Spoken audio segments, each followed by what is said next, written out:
Assalamualaikum warahmatullahi wabarakatuh.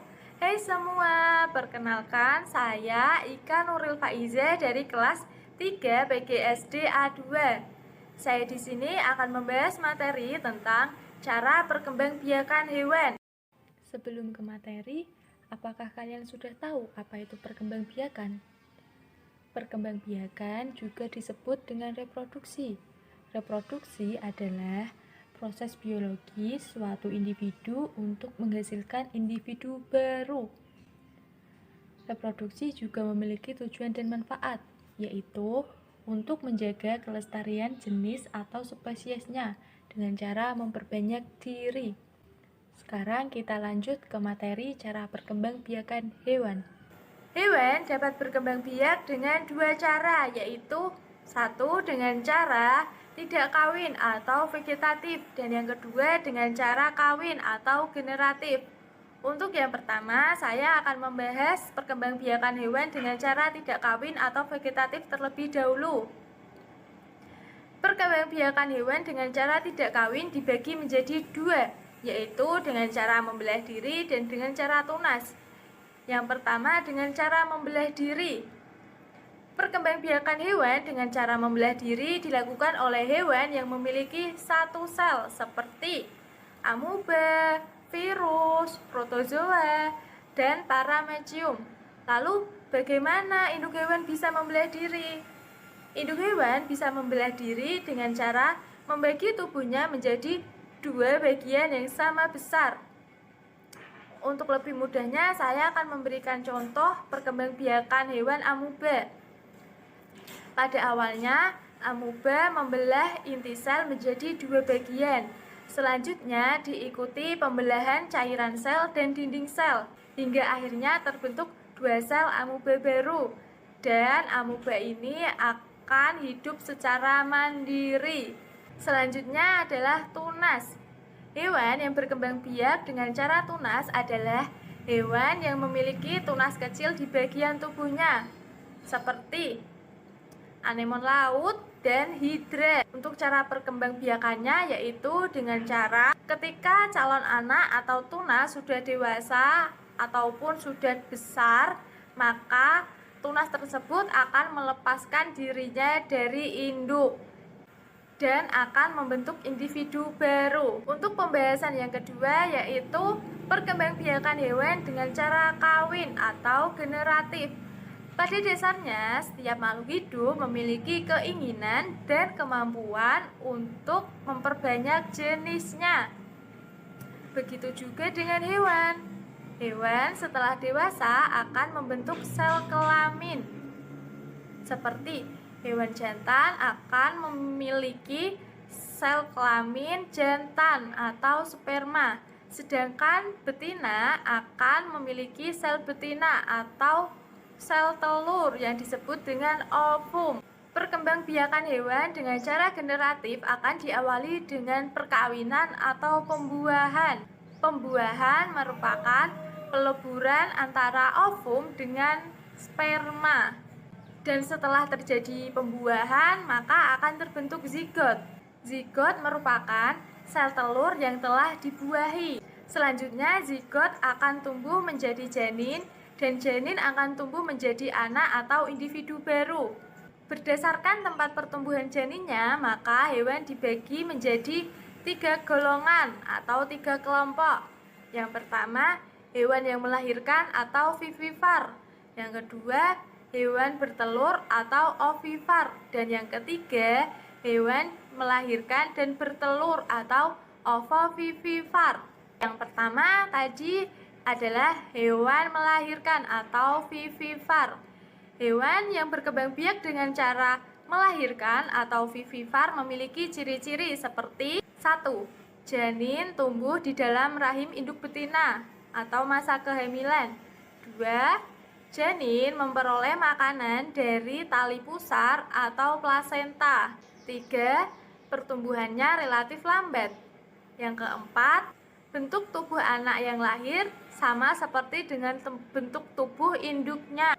5. Mempunyai daun telinga Dan 6. Menyusui anaknya. Hewan yang menyusui anaknya disebut dengan hewan mamalia. Contohnya, hewan yang berkembang biak dengan cara melahirkan yaitu sapi, kambing, gajah, kucing, singa, paus, lumba-lumba, dan masih banyak lagi. Yang kedua yaitu hewan yang berkembang biak dengan cara bertelur atau ovipar.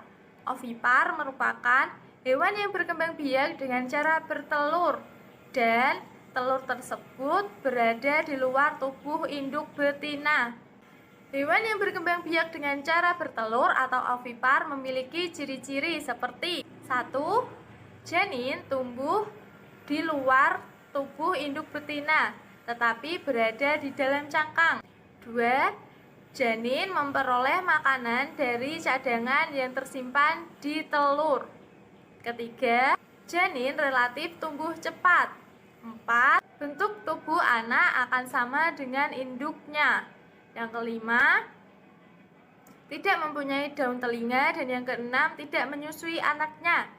Contoh hewan yang bertelur atau ovipar yaitu ayam, ular, kupu-kupu, burung, katak, dan masih banyak lagi. Pada beberapa unggas atau burung, telur akan dierami oleh induknya agar memperoleh panas yang sesuai dari tubuh induknya sampai si telur menetas. Masa mengerami setiap unggas pastinya berbeda-beda.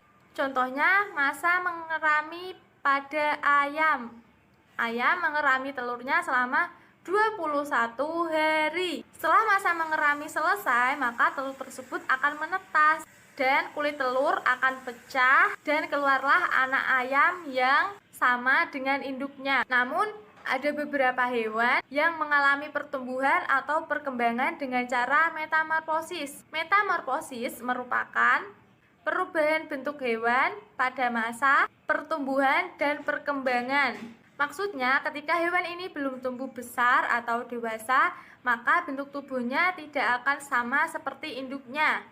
Setelah melalui masa metamorfosis, maka hewan atau anak tadi akan memiliki bentuk tubuh yang sama seperti induknya. Hewan bertelur yang mengalami perkembangan dengan cara metamorfosis yaitu katak, nyamuk, belalang, dan kupu-kupu. Yang terakhir yaitu hewan yang berkembang biak dengan cara melahirkan dan bertelur atau ovovivipar. Hewan ovovivipar merupakan hewan yang bertelur, tetapi telurnya menetas di dalam tubuh induk betina, yang kemudian anaknya keluar dari tubuh induk betina. Beberapa hewan yang berkembang biak dengan cara ovovivipar adalah reptil, kadal, ular, seperti ular sanca, ular buah, dan ular piton. Kemudian masih ada ikan hiu dan ikan pari. Untuk ciri-ciri dari hewan yang berkembang biak dengan cara ovovivipar ini sama dengan cara hewan yang berkembang biak dengan cara ovipar. Untuk pembahasan materi tentang cara perkembangbiakan hewan sudah cukup sampai di sini. Kesimpulannya yaitu hewan dapat berkembang biak dengan dua cara, yaitu dengan cara tidak kawin atau vegetatif dan dengan cara kawin atau generatif. Untuk perkembangbiakan dengan cara vegetatif dibagi menjadi dua, yaitu dengan cara membelah diri dan dengan cara tunas. Sedangkan untuk hewan yang berkembang biak dengan cara kawin atau generatif dibagi menjadi tiga golongan berdasarkan tempat bertumbuhnya janin, yaitu ada hewan dengan cara melahirkan atau vivipar, 2. Hewan dengan cara bertelur atau ovipar, dan yang ketiga, hewan yang berkembang biak dengan cara bertelur dan melahirkan atau ovovivipar. Untuk saat ini hanya itu saja yang bisa saya sampaikan. Sekian dari saya. Apabila ada kesalahan maupun kekurangan dalam penyampaian materi mohon dimaafkan. Wabillahi taufik wal hidayah.